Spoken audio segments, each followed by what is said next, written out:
ሄሎ ኢሳት ቴሌቪዥን። ሄሎ ማን እንበል? ከየት ነው? ሄሎ ኢሳት። ኢሳት ነጻ የህዝብ ሚዲያ ወትሮም ቢሆን የህዝብ አይንና ጆሮ እንደመሆኑ ይህንን የህዝብ ቅሬታ ማስተናገጃ መድረክ አሰናድቷል። በዚህም ያጋጠሙትን ወይም ያስተዋሉትን የመልካም አስተዳደር ችግር፣ የሙስናና የጉዳይ ገዳዮች ጉድኝት፣ የመብት ጥሰትና ስልጣንን ያለአግባብ የመጠቀም ጸረ ዲሞክራሲያዊ አሰራሮችን ይጠቁሙን። የሚመለከተውን የመንግስት አካል በማነጋገር ተጠያቂነት የሚሰፍንበትን መፍትሄ እናፈላልጋለን። በስልክ ቁጥሮች 0901 458845 ወይም 0901 451145 በተጨማሪም በ0944 02 11 11 ይደውሉ። ልናስተናግደው ዝግጁ ነን። ኢሳት ነጻ የህዝብ ሚዲያ።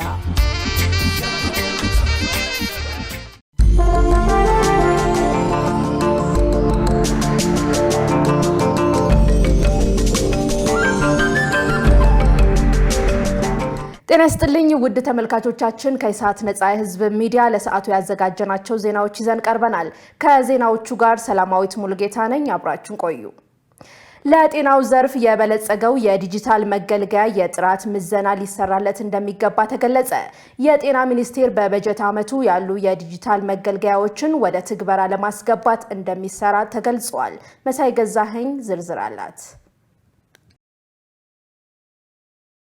የጤና ሚኒስቴር ከ40 በላይ የሚሆን የዲጂታል መገልገያዎችን አበልጽጎ ወደ ስራ እንዳስገባ ይገልጻል። በአሁኑ ሰዓት በሙከራ ደረጃ ላይ እንዳሉና የመገልገያዎችን የብስለት ደረጃ በመመዘን ወደ አንድ ለማምጣት እየተሰራ እንደሆነ በጤና ሚኒስቴር የዲጂታል ጤና መሪ ስራ አስፈጻሚ ውስጥ የዲጂታል ጤና አስተዳደር ዴስክ ኃላፊ ቴዎድሮስ ከርሴ አስታውቀዋል። አዲስ የሚበለጽጉ የዲጂታል መገልገያዎች የኢንተርፕራይዝ መዋቅሮችና አደረጃጀት ጋር መግባባትን የፈጠሩና በትግበራ ላይ የሚከሰት ብክነትን ወጥነት ባለው መንገድ መፍትሄዎችን ለመስጠት እንዲያስችሉ እየተሰራ እንደሆነ ኃላፊው ገልጸዋል። ሚኒስቴሩ የሚያስተዳድራቸው ከ40 በላይ የዲጂታል መገልገያዎች እንዳሉ የሚያስረዱት ተደራሽነታቸውንና በቀጣይ ሊሰሩባቸው የሚገቡ ጉዳዮችን አብራርተዋል። ተደራሽነታቸው እንደየባህሪያቸው እስከ ታችኛው አደረጃጀት ድረስ ከሄልዝ ፖስት፣ ሄልዝ ሴንተር፣ ሆስፒታሎችን ሁሉንም የአስተዳደር ተቋማትን ጨምሮ ሪች አውት የሚያደርጉ ይሆናሉ ማለት ነው።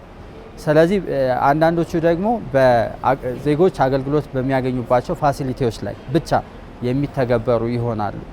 አንዳንዶቹ ደግሞ ከዛም አልፎ በታችኛው ግለሰቦች የራሳቸውን ጤና መከታተል የሚችሉበት የሞባይል መተግበሪያ አማራጮችንም ይዘን እየመጣን ነው። ዜጎች የደም ግፊታቸውን፣ የስኳር መጠናቸውን የሚከታተሉበት ነው። ስለዚህ ልክ እንደዚህ ሁሉ የተለያዩ የዲጂታል ፕላትፎርሞችን ሴክተሩ ከሚፈልጋቸው እና ካስቀመጣቸው የፕራዮሪቲ ኢኒሺዬቲቭ አንጻር ተመስርተን ወደ ኢኮሲስተም ውስጥ የሚገቡበት ሁኔታ ይኖራል። ነገር ግን የኳሊቲ አሹራንስ ወይም ደግሞ የጥራት ምዘና ሊሰራላቸው ይገባል። እሱን እያደረግን ዲጂታል ትራንስፎርሜሽንን እንደ ሀገር አክሰለሬት ለማድረግ በእቅድ ይዘን እየሰራን እንገኛለን። በ2018 በጀት ዓመት የዲጂታል ጤና አገልግሎትን ጥቅም ላይ ለማዋል ያሉ ሂደቶችን ኃላፊው ገልጸዋል። እንግዲህ በዚህ በያዝነው በጀት ዓመት ላይ ከዚህ በፊት ተጀምረው የነበሩ በፓይለት ላይ የነበሩትን ወደ ትግበራ ምዕራፍ መግባት አለባቸው። ወደ ሙሉ ትግበራ ምዕራፍ መግባት አለባቸው። ወደ ሙሉ ትግበራ ሲገቡ ከሚመለከታቸው የፕሮግራም ክፍሎች ጋር በመሆን ነው ዲጂታል ሄልዙ ኢምፕሊሜንቴሽናቸውን የሚያስገባው። ሌላው ደግሞ በፕሮቶታይፕ ደረጃ ያሉ አሉ። ስለዚህ በመልማት ላይ ያሉ አሉ። እነሱንም ደግሞ የፕሮቶታይፕ ስቴጃቸውን የማጠናቀቅ ይኖራል ማለት ነው። ሌላው ደግሞ ወደ ፉል ኢምፕሊሜንቴሽን ለመግባት ሴንትራላይዝድ የሆነ ኤሌክትሮኒክ ሜዲካል ሪከርድ ወይም ደግሞ መልቲ ቴናንት ኤምአር ሶሉሽን ወደ ስራ ውስጥ ልናስገባ በዝግጅት ላይ እንገኛለን። ስለዚህ እሱም በዚህ ዓመት መጨረሻ 3 ወር በኋላ ወደ ኢምፕሊሜንቴሽን የሚገባ ይሆናል። ዲጂታል አገልግሎትን በጤና ዘርፍ በመጠቀም ከወረቀት ጋር በተያያዘ የሚያጋጥምን የተገልጋይ እንግልት ለመቅረፍ በትኩረት እንደሚሰራ ተመልክቷል። የኢትዮጵያ የባህር ትራንስፖርትና ሎጂስቲክስ ባለፉት 9 ወራት ከ117 ቢሊዮን ብር በላይ ገቢ ያገኘ። የድርጅቱ የበጀት ዓመት የሶስተኛ ሩብ ዓመት የስራ አፈጻጸም ግምገማ መድረክ ተካሂዷል። በዚህ ወቅት ኢትዮጵያ የባህር ትራንስፖርትና ሎጂስቲክስ ዋና ስራ አስፈጻሚ ኢንጂነር አብዱር በር ሸምሱ እንደገለጹት ባለፉት 9 ወራት የድርጅቱ የኦፕሬሽን አገልግሎት መጠን 5.3 ሚሊዮን ቶን ደርሷል። የስምሪትና ቁጥጥር ስራዎች በቴክኖሎጂ መታገዝ፣ ሀገር አቋራጭ የመርከብ ንግድ ስራዎች መስፋፋትና ወጪን የቀነሰ አሰራር መከተል ለውጤት ማብቃቱን ጠቅሰዋል።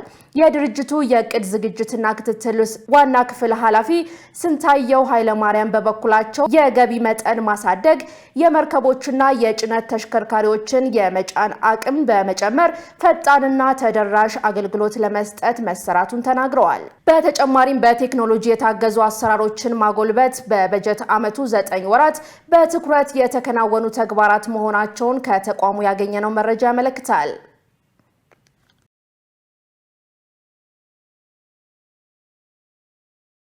የኢትዮጵያ ስፔስ ሳይንስ ሶሳይቲ ኢትዮጵያ ሳይንሳዊ ማህበረሰብ ለመገንባት ለምታደርገው ጥረት መሰረት ጥሏል ተባለ። የኢትዮጵያ ስፔስ ሳይንስ ሶሳይቲ ኢትዮጵያ ሳይንሳዊ ማህበረሰብ ለመገንባት ለምታደርገው ጥረት መሰረት መጣሉን የቀድሞ ምክትል ጠቅላይ ሚኒስትርና የሶሳይቲው የበላይ ጠባቂ ደመቀ መኮንን ገለጹ። እንደ አውሮፓውያን አቆጣጠር በ2004 የተመሰረተው የኢትዮጵያ ስፔስ ሳይንስ ሶሳይቲ 21ኛ ጠቅላላ ጉባኤውን አካሂደዋል። አቶ ደመቀ መኮንን በዚህ ወቅት እንዳሉት ኢትዮጵያ ሳይንሳዊ ትውልድ ትገነባለች የሚለው መርህ ገቢራዊ ለማድረግ በምታደርገው እንቅስቃሴ ሶሳይቲው ጉልህ ሚና በመወጣት ላይ ይገኛል። የኢትዮጵያ ስፔስ ሳይንስ ሶሳይቲ በዓለም አቀፍ ደረጃ የታወቁ ወጣት የሳይንስ ተመራማሪዎችን ማፍራቱን ገልጸዋል። የኢትዮጵያ ስፔስ ሳይንስ ሶሳይቲ ባለፉት 2 አስርት ዓመታት በርካታ ወጣቶችን በማፍራትና በምርምር ተስፋ ሰጪ ተግባራት መከናወናቸውን ጠቅሰው በዓለም አቀፍ ደረጃ ተወዳዳሪነቱን ይበልጥ ለማረጋገጥ ከዚህ በላይ መሰራት ይጠበቅበታል ብለዋል። ወጣቶችን በሳይንስና አስትሮኖሚ ለማብቃት የሚደረገውን ጥረት በማጠናከር በዘርፉ ከመጠቁ ሀገራት ጋር ያለውን ልዩነት ማጥበብ እንደሚገባ አስገንዝበዋል። የስፔስ ሳይንስና ጂኦስፓሻል ኢንስቲትዩት ምክትል ዋና ዳይሬክተር ዶክተር ይሽሩን አለማየሁ በበኩላቸው የኢትዮጵያ ስፔስ ሳይንስ ሶሳይቲ የስፔስ ሳይንስ እድገት ትልቅ ባለውለታ መሆኑን አስታውቀዋል። ስፔስ ሳይንስ የሉዓላዊነት፣ የምግብ ዋስትና፣ የዲፕሎማሲ፣ የጤና፣ የዓለም አቀፍ ፖለቲካ ጉዳይ መሆኑን በማንሳት ያለ ስፔስ ሳይንስ መቆም እንደማይቻል ገልጸዋል። የሀገርን ኢኮኖሚና ሕልውና ለማስጠበቅ ስፔስ ሳይንስ ወሳኝ መሆኑን አስገንዝበው ሶሳይቲው ወጣቶችን ለማፍራት የሚያደርገው ጥረት የተለያዩ ተቋማት መደገፍና በትብብር መስራት አለባቸው ብለዋል። ዘገባው የኢዜአ ነው።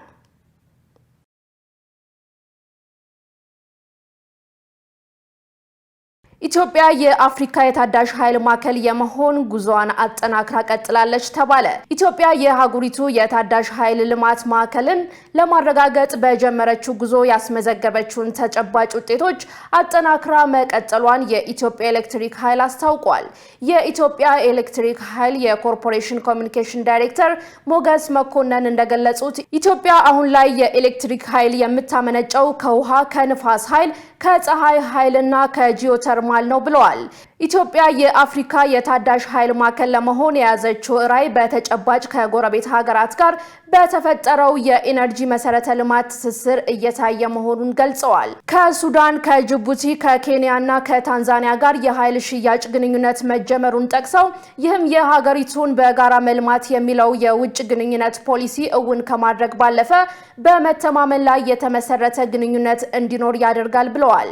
ይህ እንቅስቃሴ ኢትዮጵያ የአፍሪካ ህብረት የአጀንዳ 2063 የመሰረተ ልማት ትስስር ግቦችን ለማሳካት ያላትን ግንባር ቀደም መሪነትና አስተዋጽኦ የሚያሳይ ነው ብለዋል። ከኃይል ሽያጭ የሚገኘው የውጭ ምንዛሪ ገቢ ለኃይል መሰረተ ልማቶች መስፋፋትና ጥገና ከፍተኛ እገዛ እያደረገ መሆኑን ተናግረዋል። ኢትዮጵያ የኃይል ሽያጭ ግቧን ከጎረቤት ሀገራት ባለፈ እስከ ደቡባዊ አፍሪካ ሀገራት ድረስ የማድረስ ሰፊ እቅድ ይዛ እየሰራች መሆኑንም ጠቅሰዋል ሲል ኢዜአ ዘግቧል።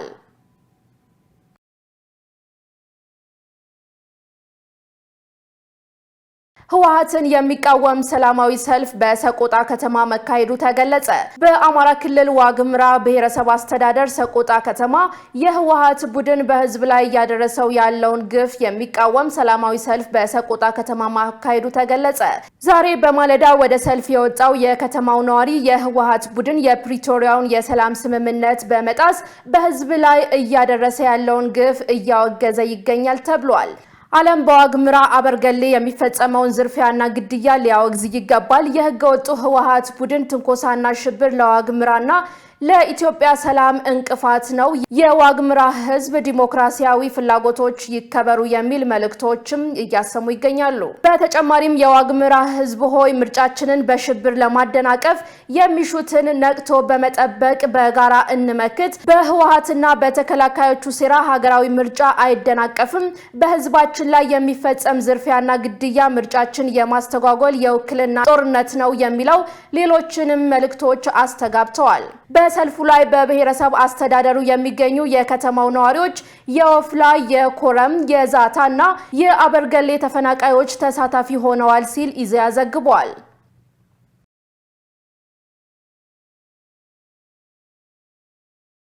ውድ ተመልካቾቻችን ከኢሳት ነጻ የህዝብ ሚዲያ ወደ እናንተ የሚተላለፈው የሰዓቱ ዜና አሁንም እንደቀጠለ ነው። አሁን ደግሞ ወደ ውጭ ዜናዎች ተሻገርን። ትራምፕ ጦርነቱን ለማስቆም በኢራን በኩል የቀረበው ምክረ ሐሳብ አላረካኝም አሉ። ኢራን ያቀረበችውን የሰላም ሐሳብ በተመለከተ ድጋፍ ለማሰባሰብ ጥረት እያደረገች ነው ተብሏል። ሸሪፍ ኢማም ተጨማሪ አለው። ፕሬዚዳንት ዶናልድ ትራምፕ ጦርነቱን ለማብቃት በኢራን የቀረበውን አዲስ ምክረ ሐሳብ ውድቅ አድርገውታል። ትራምፕ ዓርብ ዕለት እንዳሉት የቀረበው ሐሳብ አላረካኝም ብለዋል። የኢራን እሳቸው እንዳሉት የተከፋፈለ አመራርን ተጠያቂ በማድረግ ትራምፕ አዲሱ ምክረ ሐሳብ እንደቀረበ ወዲያውኑ ነው አለመቀበላቸውን ያስታወቁት። የኢራን የመንግስት ሚዲያ የሆነው ኢርና የዜና ወኪል እንዳስታወቀው ኢራን ያዘጋጀችውን ምክረ ሐሳብ ለአደራዳሪዎች ሐሙስ ምሽት ኢስላማባድ ላይ ያስረክባለች። እነሱ ስምምነት እንዲደረስ ይፈልጋሉ። እኔ ደግሞ በቀረበው ሐሳብ ደስተኛ አይደለሁም። የሚሆነውን ወደፊት እናያለን ሲሉ ትራምፕ ዓርብ ዕለት በዋይት ሃውስ ለሪፖርተሮች ነግረዋል። ይሁን እንጂ ጉዳዩን አላፍታቱትም። እየተንገጫገጨ ለ3 ሳምንታት በአሜሪካና በኢራን መካከል የዘለቀው የተኩስ አቁም ስምምነት አንዱ አንዱን በመውቀስ ላይ ያተኮረ ነበር። የተኩስ አቁሙ በኢራን ውስጥ ጦርነት በእርግጥም ማስቆም ችሏል። ኢራንና አሜሪካ በገቡት እሰጥ አገባ የሆርሙዝ ሰርጥ እንዲዘጋ ሆኗል። በሰላሙ ጊዜ የዓለም 1/5ኛው ነዳጅና የተፈጥሮ ጋዝ የሚተላለፍበት መስመር የአሜሪካ ባህር ኃይል መተላለፊያውን በመዝጋት የኢራን ታንከሮች እንዳይወጡ አግዷል። ይህም የኢራን ኢኮኖሚ እንዲዳከም አድርጓል። ኢራን የሆርሙዝ ሰርጥን አልከፍትም ብላ መያዟ የዓለም ኢኮኖሚም እንዲፈተን አድርጎታል። ትራምፕ ባለፈው ሳምንት የእሳቸው መልእክተኞች ወደ ፓኪስታን እንዳይጓዙ ካደረጉ በኋላ ድርድሮች በስልክ እየተካሄዱ እንደሆነ ፕሬዚደንቱ ተናግረዋል። ትራምፕ በዚህ ሳምንት አዲስ እቅድ አቅርበዋል። የባሕረ ሰላጤው አጋር አገራት ነዳጅና ጋዛቸውን ወደ ውጭ መላክ እንዲችሉ ወሳኝ የሆነውን መተላለፊያ ለመክፈት። ዓርብ ዕለት ትራምፕ በኢራን አመራሮች በኩል ያላቸውን ስጋት ገልጸዋል። የተፈረካከሰ በሚል በእውነቱ ያልተቀናጀ አመራር፣ ሁሉም ስምምነት ማድረግ ይፈልጋሉ፣ ሁሉም ተረብሸዋል፣ የተቀናጁ አይደሉም ብለዋል ትራምፕ። ዶናልድ ትራምፕ ከማዕከላዊ እዝ አዛዡ አድሚራል ብራድ ኩፐር ጋር በነበራቸው ምክክር ላይ እንዳሉት ኢራንን በተመለከተ አሜሪካ 2 አማራጮች አሏት ብለዋል። አንደኛው እስከ ወዲያኛው ድረስ ለአንዴና ለመጨረሻ እነሱን ማጥፋት ወይስ ስምምነት ላይ መድረስ፣ እነዚህ ናቸው አማራጮቹ ብለዋል ትራምፕ። አክለውም እንደማምነው አመራሩ ትንሽም ቢሆን ለውጥ እያሳየ ነው፣ በመፍትሄው ላይ ወደ መስማማቱ ነው እየተራመዱ ነው፣ ግን የሚደርሱ አይመስለኝም። በኢራን ውስጥ እርስ በርስ አለመግባባት በርካታ ችግሮች ያሉባቸው ይመስሉኛል ብለዋል ትራምፕ። በሌላ ዜና የኢራን የውጭ ጉዳይ ሚኒስትር አባስ አራጋቺ ለበርካታ የአካባቢ ሀገራት አቻዎቻቸው ጋር በስልክ ተነጋግረዋል። ከቱርክዬ፣ ግብፅ፣ ኳታር፣ ሳውዲ አረቢያ፣ ኢራቅና አዘርባይጃን።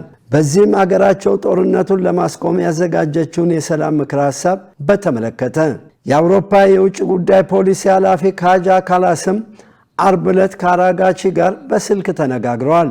እየተካሄዱ ያሉ ዲፕሎማሲያዊ ጥረቶችና የሆርሙዝ ሰርጥን መልሶ መክፈትን በተመለከተ። መረጃው የአሶሺየትድ ፕሬስ ነው።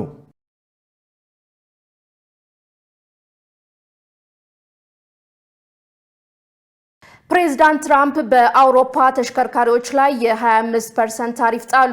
ለወራት ከቀረጥ እርምጃ የተቆጠቡት ትራምፕ የአውሮፓ ሀገራት የተፈጸሙ የሁለትዮሽ የንግድ ስምምነቶችን ማክበር አልቻሉም ሲሉ ወቅሰዋል። አዲሱ የታሪፍ እርምጃ በአውሮፓ ፖለቲከኞችና የንግድ ካምፓኒዎች ላይ ስጋት ፈጥሯል። የጀርመን መኪና አምራቾች መንግስት የአጸፋ እርምጃ እንዲወስድ ጉትጎታ ማድረግ መጀመራቸውን ተገልጸዋል። ፕሬዝዳንት ትራምፕ የአውሮፓ ሀገራት በኢራን ጦርነት ለአሜሪካ ድጋፍ አለማድረጋቸው እንዳበሳጫቸው ሲገልጹ ቆይተዋል። ከኔቶ አባልነት መውጣትን ጨምሮ የንግድ ግንኙነቶችን እስከ ማቋረጥ የሚደርስ እርምጃ እንደሚወሰድም በተደጋጋሚ ዝተዋል ሲል ቲአርቲ ወርልድ ዘግቧል። ውድ ተመልካቾቻችን ከኢሳት ነጻ የህዝብ ሚዲያ ወደ እናንተ ሲተላለፍ የነበረው የሰዓቱ ዜና ተጠናቋል። ከዜናዎቹ ጋር ሰላማዊት ሙሉጌታ አብሬያችሁ ቆይታ አድርጌያለሁ። መልካም ጊዜ